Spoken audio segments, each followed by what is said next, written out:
इस वीडियो में हम स्टेट को समझने की कोशिश करेंगे, स्टेट की डेफिनेशन को समझने की कोशिश करेंगे और ये देखेंगे कि जो स्टेट है या फिर स्टेट सिस्टम है ये कब इमर्ज होता है और कैसे पूरी दुनिया में एक्सपैंड करता है। इसके साथ हमें एक बहुत बड़ी डिबेट को समझने की कोशिश करेंगे कि आज ग्लोबलाइजेशन के टाइम पर स्टेट के इम्पोर्टेंस क्या है, स्टेट का रोल क्या है, क्या स्टेट का रोल डिक्लाइन हो रहा है, स्टेट की इम्पोर्टेंस ख़त्म हो रही है या पहले से भी ज़्यादा आज हमें स्टेट की ज़रूरत है। उन सभी डिबेट्स को समझने की कोशिश करेंगे और ये समझने की कोशिश करेंगे कि कौन से की कंसेप्ट्स हैं उन डिबेट्स में, किन थिंकर्स ने दिए हैं, वो भी साथ में जानेंगे। तो सबसे पहले हम समझते हैं कि स्टेट जो वर्ल्ड पॉलिटिक्स में एक सिग्निफिकेंट एक्टर है, इसका मीनिंग है इंटरनेशनल रिलेशन में या इंटरनेशनल लेवल पर कोई भी इवेंट्स हो रहे हैं उनमें सबसे ज़्यादा अगर कोई चीज़ प्रभावित कर रही है, उन्हें इन्फ्लुएंस कर रही है, तो वो स्टेट कर रही है।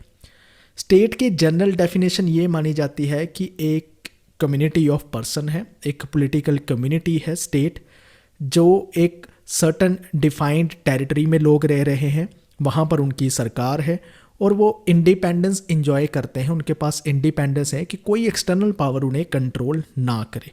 तो ये स्टेट की एक जनरल सी डेफिनेशन ली जाती है। हालांकि स्टेट की डेफिनेशन को लेकर काफ़ी मतभेद हैं।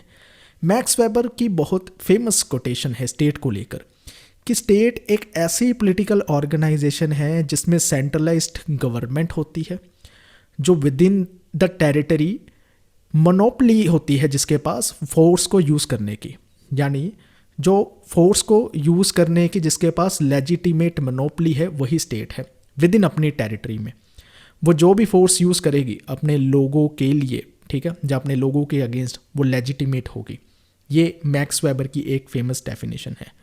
जोसेफ शम्टर कहते हैं कि not only the monopoly of legal force, state के पास फिजिकल मोनोपली भी है। फिजिकल मोनोपली का मतलब है इकोनॉमिकली स्टेट सब कुछ कंट्रोल करती है अपनी टेरिटरी में। अपने सिटीज़न को टैक्स लगाने का जो राइट है वो सिर्फ स्टेट के पास है, वो किसी और इंस्टीट्यूशन या किसी और पावर के पास नहीं है, इसलिए स्टेट इम्पोर्टेंट मानी जाती है। ऑल इन ऑल देखें तो स्टेट एक ऐसी ऑर्गेनाइजेशन है जो अपने लोगों को एक्सटर्नल अटैक से बचाती है और विद इन अपने टेरिटरी में एक डोमेस्टिक ऑर्डर को मेंटेन करके रखती है।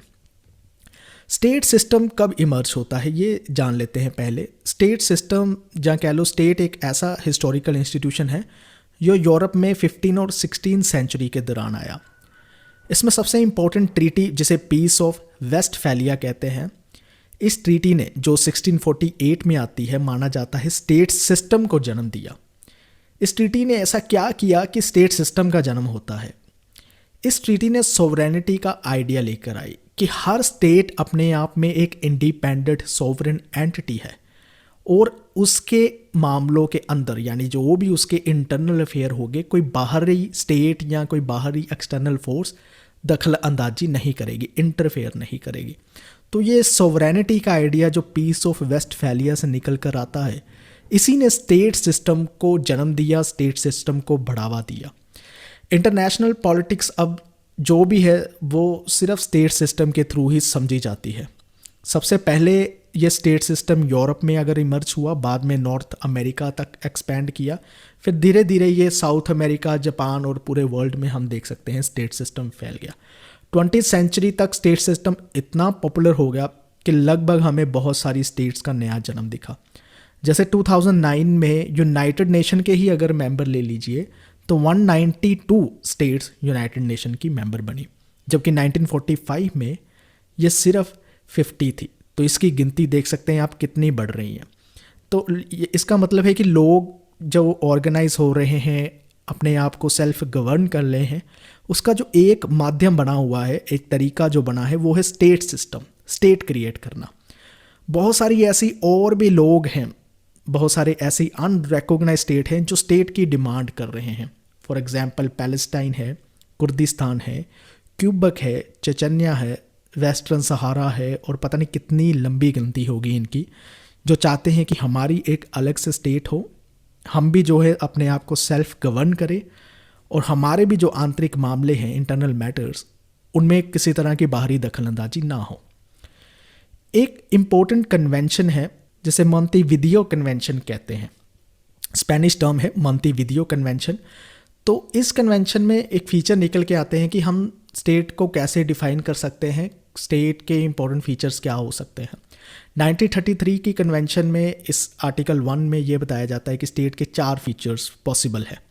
एक डिफाइंड टेरिटरी होना, एक वहाँ टेरिटरी के विद इन जो पॉपुलेशन है परमानेंट पॉपुलेशन होना, उनकी एक इफेक्टिव गवर्नमेंट होना, और उन लोगों के पास एक कैपेसिटी होनी चाहिए कि वो दूसरे स्टेट के साथ अपने रिलेशन इस्टेब्लिश कर सके। हालांकि इस कन्वेंशन में ये बात नहीं कही गई कि एक स्टेट को अपनी एग्जिस्टेंस के लिए दूसरी स्टेट की रिकॉग्निशन भी ज़रूरी है। इसका मतलब ये है कि कोई नई स्टेट फॉर्म होती है तो दूसरी कंट्रीज़ उसे रिकॉग्नाइज़ करेंगे, तभी उस स्टेट को कोई फ़ायदा होगा। अगर दूसरी स्टेट रिकॉग्नाइज़ नहीं करती तो उसके साथ किसी तरह के रिलेशन इस्टेब्लिश नहीं होंगे। रिलेशन इस्टेब्लिश नहीं होंगे तो इसका मतलब है वहाँ पर ट्रेड भी शुरू नहीं हो सकता। ट्रेड भी शुरू नहीं हो सकता और हो सकता है लोगों को वहाँ पे रिस्ट्रिक्ट भी किया जाए। जो नई स्टेट के लोग हैं वो हो सकता है दूसरी स्टेट में रिस्ट्रिक्ट किए जाए कि वो ना आ सके, उनको फ्री मूवमेंट भी ना मिले।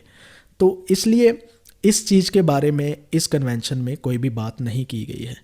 आज के टाइम पर अगर देखा जाए तो स्टेट के 4 फीचर्स माने जाते हैं जो हम नेचुरली पॉलिटिकल थ्योरी की किताबों में पढ़ते हैं कि एक टेरिटरी होना, एक पॉपुलेशन होना, एक गवर्नमेंट, और फोर्थ जो इम्पोर्टेंट फीचर है वो है सोवरेनिटी का फीचर। सोवरेनिटी के फीचर को लेकर या सोवरेनिटी के टॉपिक को लेकर हम डिटेल में बाद में पढ़ने वाले हैं, तो उसको हम यहाँ पर डिस्कस नहीं करेंगे।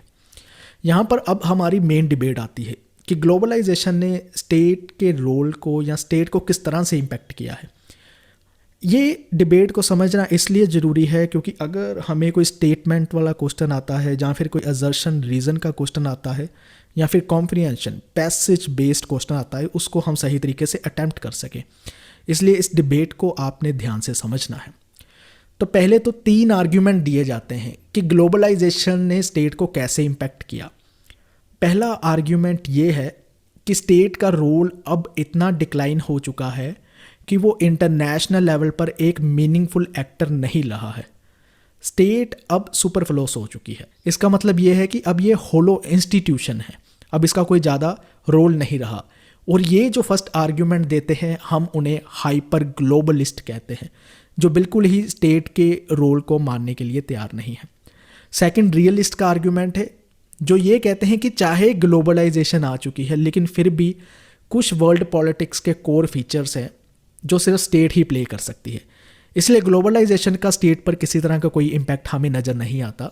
हम ये नहीं कह सकते कि स्टेट का रोल ही ख़त्म हो गया है, स्टेट की अब ज़रूरत ही नहीं है। थर्ड आर्ग्यूमेंट ये आता है कि ग्लोबलाइजेशन ने अगर स्टेट के रोल को ख़त्म नहीं किया तो इसके रोल को सिग्निफिकेंट लेवल पर चेंज किया है। कुछ स्टेट के रोल में क्वालिटेटिव चेंजेस आए हैं जिनको हमें समझने की ज़रूरत है। इन तीनों आर्ग्यूमेंट से जो थर्ड आर्ग्यूमेंट है वो काफ़ी रैशनल माना जाता है और ज़्यादातर यही एक्सेप्ट किया जाता है कि हाँ, ग्लोबलाइजेशन ने स्टेट को इम्पेक्ट किया है, इसके रोल को चेंज किया है। लेकिन अब हमने ये देखना है कि वो रोल किस लेवल पर कैसे चेंज होता है। सबसे पहले ये है समझना है हमें कि अपनी टेरिटरी को लेकर सबसे सुप्रीम कंट्रोल जो था स्टेट के पास होता था पहले। लेकिन जैसे हम इंटरनेशनल माइग्रेशन की प्रॉब्लम देख रहे हैं, ठीक है, ग्लोबलाइजेशन स्प्रेड हो रही है, तो हम देख रहे हैं स्टेट की टेरिटरी इतनी कंसोलिडेट नहीं रही है, ये परमिएबल बन गई है। मतलब इसको किसी तरह से इन्फिल्ट्रेट करना या इसमें घुसना थोड़ा आसान हो गया है। इलीगल माइग्रेशन की प्रॉब्लम देख लीजिए, कितनी पॉलिसीज़ होने के बावजूद, कितनी स्ट्रिक्ट कंट्रोल होने के बावजूद लोग माइग्रेट कर जाते हैं दूसरी स्टेट की टेरिटरी में। तो ये भी एक इशू है। सिर्फ लोग ही माइग्रेट नहीं कर रहे हैं, इवन क्रॉस बॉर्डर कम्युनिकेशन और इन्फॉर्मेशन इस तरह से ट्रैवल कर रही है कि स्टेट अब उस पर कम कंट्रोल रख सकती है। इंटरनेट, रेडियो, टीवी के ज़रिए जो इन्फॉर्मेशन स्प्रेड कर रही है एक टेरिटरी से दूसरी टेरिटरी, स्टेट पर उसका कंट्रोल कम हो चुका है। तो इस तरह से हम कह सकते हैं कि एक इकोनॉमिक ग्लोबलाइजेशन आ रही है जिसकी वजह से सुप्रा टेरिटोरियलिटी की कंडीशन हमें देखने को मिलती है, ये राइज हो रही है। सुप्रा टेरिटोरियल की कंडीशन का मतलब ये है कि आपकी टेरिटोरियल लोकेशन इतनी मायने नहीं रखती, आपकी जोग्राफिकल पोजीशन इतने मायने नहीं लगती, आप कहाँ पर हो, किस कंट्री से कितना दूर हो, अब ये मायने नहीं रखता। क्योंकि इसको एक एग्जांपल से हम समझ सकते हैं, अगर किसी कंट्री में कोई फाइनेंशियल क्राइसिस आता है तो ये होता है कि वो दूसरी स्टेट को भी इम्पैक्ट कर सकता है। फाइनेंशियल क्राइसिस क्या, इवन क्लाइमेट चेंज जैसी चीज़ें या कोई डिजीज़ भी है वो भी स्प्रेड हो सकती है, वो भी इफ़ेक्ट कर सकती है दूसरे स्टेट को। तो हम जो देख रहे हैं कि स्टेट की जो टेरिटरी पे कंट्रोल है वो कितना है। सुपरा टेरिटोरियलिटी के ज़माने में स्टेट की जो जोग्राफिकल लोकेशन है उसकी अब क्या इंपॉर्टेंट रही है। कभी कभी तो हम ये भी देखते हैं जो डी टेरिटोरियलाइज ट्रांसनेशनल कॉरपोरेशन होती है, ट्रांसनेशनल कॉरपोरेशन होती ही डी टेरिटोरियलाइज्ड है। इसका मतलब है कि वो एक कंट्री पर डिपेंड नहीं है अपनी ग्रोथ के लिए, इकोनॉमिक ग्रोथ के लिए। तो ऐसी कॉरपोरेशन को अगर लगता है कि हमारी इस कंट्री में ग्रोथ नहीं हो रही, वो आसानी से दूसरी कंट्री में शिफ्ट कर जाएंगे। तो ये जो है कि एक टेरिटरी में रहकर काम करना, ये एक ट्रेडिशनल वे था, अब ये ग्लोबलाइजेशन के चलते हुए बदल गया है। सूजन स्ट्रेंज जो कि एक बहुत ही इंपॉर्टेंट थिंकर है जो कैपिटलिज्म या ग्लोबलाइजेशन को समझती है। इस थिंकर के मैंने बुक्स के नाम नहीं बताए, लेकिन इन नेट के एग्ज़ाम में पूछे जाते हैं, आपने ज़रूर गूगल में सर्च करके उनके नाम और डेट्स ज़रूर लिखना। फॉर एग्जांपल इन्होंने कसिनो कैपिटलिज्म का आइडिया दिया है, मैड मनी का आइडिया दिया है, स्टेट और मार्केट पर काफ़ी बुक लिखी है। तो इनका एक कोट है, ये कहते हैं कि अब स्टेट मार्केट को मास्टर नहीं करती, मार्केट को कंट्रोल नहीं करती, अब मार्केट स्टेट या गवर्नमेंट को कंट्रोल करने लगी है। इसका मतलब है कि अब मार्केट डिक्टेट करती है कि स्टेट को कौन सी पॉलिसी लेकर आनी चाहिए, स्टेट को किस तरह से चलना चाहिए। ये मार्केट स्टेट को जैसे कंट्रोल करने लगी हो। तो ग्लोबलाइजेशन स्टेट को किस तरह से इम्पैक्ट कर रही है वो भी आपने समझ लिया। अब हमने ये देखना है कि स्टेट कैसे ट्रांसफॉर्म कर रही है। सबसे पहले 20वीं सेंचुरी में जो हमने स्टेट देखी वो कलेक्टिवाइज स्टेट थी। कलेक्टिवाइज स्टेट का मतलब ये होता है वो स्टेट जो भी इकोनॉमी के साथ रिलेटेड है चीज़ें उन्हें अपने कंट्रोल में लेकर आती है। इसका मतलब ये है कि प्राइवेटाइजेशन को ज़्यादा प्रमोट नहीं करती है, हर चीज़ को कंट्रोल करना चाहती है। यूएसएसआर या ईस्टर्न यूरोप की जो कंट्री थी वो यही तो कर रही थी 20वीं सेंचुरी में। इसी टाइम पर हम विटनेस करते हैं जो कीन्स एक इकोनॉमिस्ट है, उनकी स्ट्रेटजी को काफ़ी स्टेट फॉलो करती है। किनेजियन स्ट्रेटजी का यहाँ पर मतलब है कि अगर आप अपनी इकोनॉमी को ग्रो करना चाहते हो, बढ़ाना चाहते हो, तो किनेशियन स्ट्रेटजी ये कहती थी कि गवर्नमेंट इकोनॉमी को पूरी तरह से कंट्रोल करे। इसका मतलब ये भी है कि लोगों को वेलफेयर पॉलिसीज़ लेकर आई जाए, लोगों की जेब में पैसा भरा जाए और लोग उन पैसों से जो मैन्युफैक्चर हो रही है चीज़ें फैक्ट्रीज़ में उनको खरीदें। तो इसकी वजह से एक इकोनॉमिक ग्रोथ हर स्टेट में दिखेगी। तो इसी की वजह से वेलफेयर स्टेट का भी आइडिया डेवलप होता है किनेशियन स्ट्रेटजी से। लेकिन हम देखते हैं कि 1990s के बाद स्टेट जो है ये स्ट्रेटजीज नहीं अपनाती है। क्या होने लगता है, नियो लिबरल पॉलिसीज़ अडॉप्ट करने लगती है, प्राइवेटाइजेशन को इनकरेज किया जाता है। ठीक है, स्टेट इकोनॉमी पर अपना जो कंट्रोल था उसको कम करने लगती है, लूज़ करने लगती है, डी रेगुलेशन की बात होने लगती है और ये बात होने लगती है कि स्टेट जो है वेलफेयर पॉलिसीज़ देना बंद करे, कम करे, rolling back of welfare state या वेलफेयर प्रोविज़न की बात होने लगती है। रॉबर्ट कॉक्स आर्ग्यूमेंट देते हैं एक कि अब हम देख रहे हैं कि there is a internationalisation of state is happening, कि स्टेट की इंटरनेशनलाइजेशन हो चुकी है। इसका मतलब है स्टेट में जो नेशनल पॉलिसीज़ लेकर आई जाएगी वो भी इस तरह से लेकर आई जाएगी कि वो ग्लोबल कैपिटल इकोनॉमी के साथ मैच कर सके। सो स्टेट अपनी नेशनल पॉलिसी को जो ग्लोबल लेवल पर चल रहा है उसको ध्यान में लेते हुए पॉलिसीज़ क्रिएट करेगी। इसे कहते हैं internationalisation of state. So Bob Joseph कहते हैं कि पहले केनेशियन वेलफेयर नेशनल स्टेट थी और आज के टाइम पर शुम्पेंटेरियन कंपटीशन स्टेट दिखती है। जो जोसेफ शम्पटर है उन्होंने जो कंपटीशन स्टेट का आइडिया दिया है, हमें वो कंपटीशन स्टेट दिखाई देने लगी है। कंपटीशन स्टेट बेसिकली वो स्टेट है जो अपनी इकोनॉमिक ग्रोथ को सिक्योर करने के लिए एक एडवांटेज पोजीशन पर रहना चाहती है ग्लोबल इकोनॉमी पर, मतलब अपनी एक वो पोजीशन कायम करना चाहती है जिसमें उसे उस इकोनॉमी में फ़ायदा हो, जिसमें उसकी ग्रोथ उस इकोनॉमी में ज़्यादा हो। तो इसके लिए वो क्या करेगी, डी रेगुलाइजेशन करेगी, प्राइवेटाइजेशन लेकर आएगी, वेलफेयर जो पॉलिसीज़ है या वेलफेयर फंड है उसको कम करेगी, उसमें कम खर्चा करेगी, जिसमें जो कहते हैं कि लेबर लॉ है उसको कम स्ट्रिक्ट करेगी, यानी लेबर को कम वेजेस दिए जाएंगे, खर्चा कम होगा, मैन्युफैक्चरिंग को ज़्यादा बढ़ाएगी सो एक तरह से कैपिटलिस्ट स्टेट बनने की कोशिश करेगी, जिसे हम कंपटीशन स्टेट कह सकते हैं। रॉबर्ट कूपर ने एक और बात को क्लियर किया है कि एक टाइम ये भी चल रहा है कि कोल्ड वॉर के टाइम के बाद हम पोस्ट मॉडर्न स्टेट्स देख रहे हैं। पोस्ट मॉडर्न स्टेट्स का मतलब है कि वो स्टेट्स जो फोर्स को यूज़ नहीं करती, जो वार में इन्वॉल्व नहीं होना चाहती है, जो रूल ऑफ लॉ की रिस्पेक्ट करती है, मल्टीलेटरल इंस्टीट्यूशन जैसे UN, European Union, BRICS, regional organisation जो है, इनके साथ काम करने के लिए इच्छुक है, लेस सेंट्रलाइज्ड है। और बहुत सारी मल्टी कल्चरल स्टेट हम देख रहे हैं कि स्टेट डिफरेंट आइडेंटिटीज़ को with in their territory promote कर रहे हैं।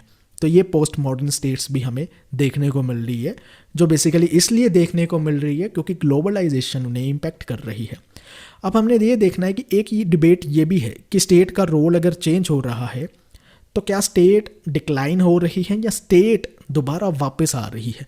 स्टेट की हमें आज के टाइम पर और भी ज़्यादा ज़रूरत है। फॉर एग्जांपल, जब से ट्रांसनेशनल टेररिज्म की बात हुई है तब से यही देखा जा रहा है कि ऐसे अटैक से, ऐसे टेररिस्ट अटैक से अगर कोई हमें बचा सकता है वो कोई और इंस्टीट्यूशन नहीं है, स्टेट ही है जो अपने सिटीज़न को एक्सटर्नल अटैक से बचा सकता है। बॉबी बहुत फेमसली एक टर्म यूज़ करते हैं कि स्टेट इसलिए एग्जिस्ट करती है क्योंकि वो वायलेंस को मास्टर कर सके। यानी टेररिज्म ही वायलेंस प्रमोट नहीं कर रहा है, स्टेट जो है उसके पास इतनी पावर है कि वो टेररिज्म से भी ज़्यादा वायलेंस को मास्टर कर सकती है, यानी टेररिज्म को भी किसी तरह से डिफीट कर सकती है। कभी कभी वायलेंस को इस तरह से स्टेट यूज़ करती है कि बॉबी उन्हें क्रिटिसाइज़ करते हुए कहते हैं कि स्टेट एक वार मेकिंग इंस्टीट्यूशन है, वार बनाने के लिए ही बना हुआ एक इंस्टीट्यूशन है। ये उनका एक क्रिटिसिज्म है। आपने इनके ये दोनों कोट भी याद रखने हैं। हम देखते हैं कि जब कोल्ड वार का एंड होता है, यूएसएसआर डिज़ोल्व होता है, तो हम ये देखते हैं कि उसके टाइम पर, उस टाइम पर मिलिट्री एक्सपेंडिचर काफ़ी कम होने लगता है, क्योंकि कोल्ड वार के टाइम के बाद का टाइम बहुत से एक्सपर्ट या स्कॉलर कहते हैं एक पीसफुल टाइम आने वाला है हमें, जिस पे मिलिट्री एक्सपेंडिचर कम करना होगा और लोगों पर ज़्यादा ध्यान देने की हमें ज़रूरत है, उनकी ग्रोथ पर ज़्यादा ध्यान देने की ज़रूरत है। लेकिन हम क्या देखते हैं, 9/11 अटैक होता है, उसके बाद क्या होता है, स्टेट का मिलिट्री एक्सपेंडिचर दोबारा इंक्रीज हो जाता है। यूएसए के केस में नहीं, even China, France, UK, Russia, ये सभी जो है इंक्रीज कर देते हैं अपना मिलिट्री एक्सपेंडिचर। इसका मतलब ये नहीं कि सभी कंट्रीज़ को टेररिज्म के किसी ना किसी तरह का खतरा है, वो भी एक खतरा है, लेकिन उसके अलावा जो है अपनी डोमिनेंस को, अपने कंट्रोल को इनक्रीज़ करने के लिए, अपनी सिक्योरिटी को इनक्रीज़ करने के लिए वो मिलिट्री एक्सपेंडिचर भी इनक्रीज़ कर देते हैं। और 2008 के इकोनॉमिक डिप्रेशन ने सारा एक यू टर्न दे दिया, यानी स्टेट को दोबारा रिटर्न होना पड़ा। जब 2008 में इकोनॉमिक डिप्रेशन आता है, तो जब बैंक की स्थिति ख़राब होती है, इकॉनमी पूरी डूबने लगती है, तो स्टेट को ही कुछ पॉलिसीज़ लेकर आनी पड़ती है, स्टेट को ही फंड जनरेट करने पड़ते हैं उन डूबती हुई इकॉनमी को बचाने के लिए। तो इस डिप्रेशन से ये सीखने को मिलता है, या फिर ये समझ आता है कि मार्केट इकॉनमीज तभी सही तरीके से ऑपरेट कर सकती है जब कोई लीगल या सोशल ऑर्डर स्टेट के द्वारा क्रिएट किए जाए। यानी स्टेट एक माहौल क्रिएट करता है जिसमें मार्केट इकॉनमी सही तरीके से ग्रो कर सकती है। तो हम ये नहीं कह सकते हमें आज स्टेट की ज़रूरत ही नहीं है। स्टेट की ज़रूरत है अगर हम चाहते हैं कि मार्केट इकॉनमीज भी ग्रो हो, इसलिए स्टेट की रिटर्न की बात की जाती है।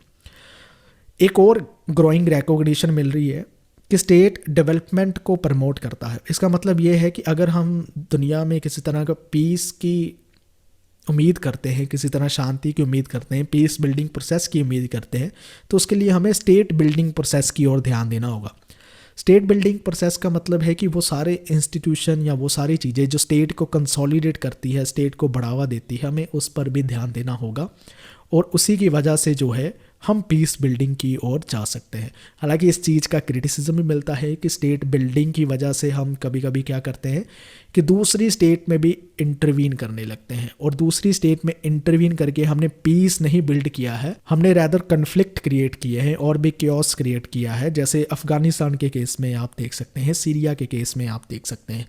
सो ये ग्लोबलाइजेशन की और स्टेट का जो लिंक है, ये कैसे इम्पैक्ट करती है ग्लोबलाइजेशन स्टेट, और ये डिबेट एक इम्पॉर्टेंट डिबेट है अगर आपको इससे रिलेटेड कोई स्टेटमेंट वाला क्वेश्चन आएगा या कंसेप्चुअल चीज़ पूछी जाती है कि जैसे इंटरनेशनलाइजेशन ऑफ स्टेट का आइडिया किसने दिया, ऐसी चीज़ें जो मैंने क्लियर की, post modern state globalisation create करती है उसका आइडिया किसने दिया जैसे रॉबर्ट कूपर ने, ये सारी चीज़ें आपने ध्यान में रखनी है। तो उम्मीद करता हूँ ये लेक्चर आपको समझ आया होगा। मैंने इसको काफ़ी इजी करने की कोशिश की है। इस लेक्चर को सुनने के लिए आपका धन्यवाद। Thank you.